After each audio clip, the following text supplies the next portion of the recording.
Seorang dokter yang bertugas di Rumah Sakit Sutomo Surabaya meninggal dunia karena terpapar virus corona. Dr. Miftah Fauzi merupakan dokter ketiga di Surabaya yang meninggal karena COVID-19 pada Rabu 10 Juni 2020.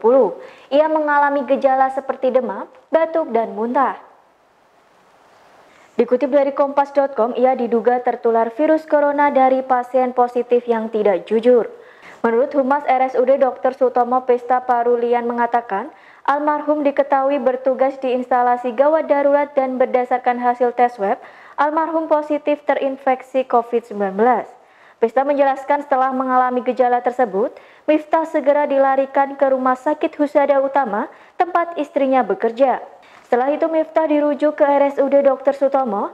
Sebelum meninggal, almarhum setiap hari bekerja melayani pasien di IGD. Menurut Direktur Utama RSU Dr. Sutomo Surabaya Dr. Juni Wahyu Hadi, pihaknya sempat melarang almarhum bertugas di ruang isolasi RSU Dr. Sutomo Surabaya. Namun himbauan tersebut tak diindahkan almarhum dan memilih untuk tetap bekerja. Belakangan ini terakhir saat dirawat, ia mengalami komplikasi karena obesitas.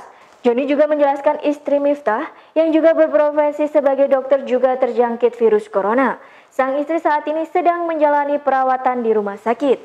Ini adalah seorang dokter yang sedang menjalani pendidikan di bidang ilmu penyakit dalam.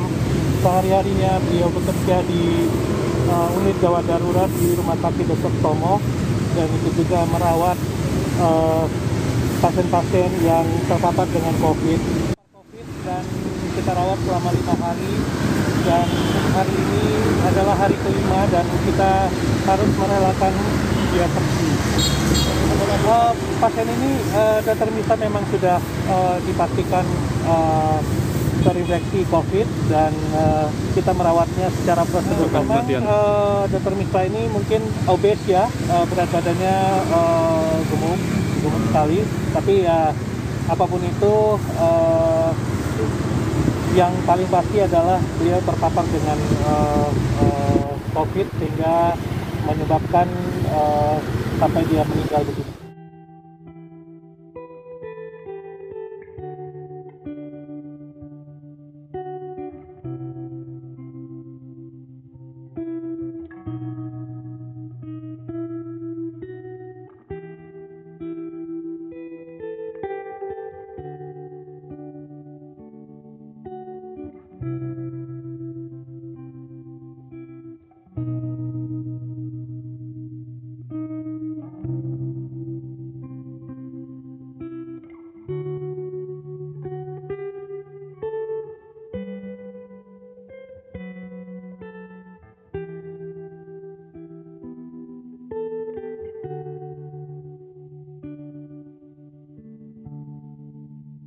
Sekian Tribunnews Update kali ini, nantikan berita yang lainnya hanya di tribunnews.com. Terima kasih sudah nonton, jangan lupa like, subscribe, dan share ya!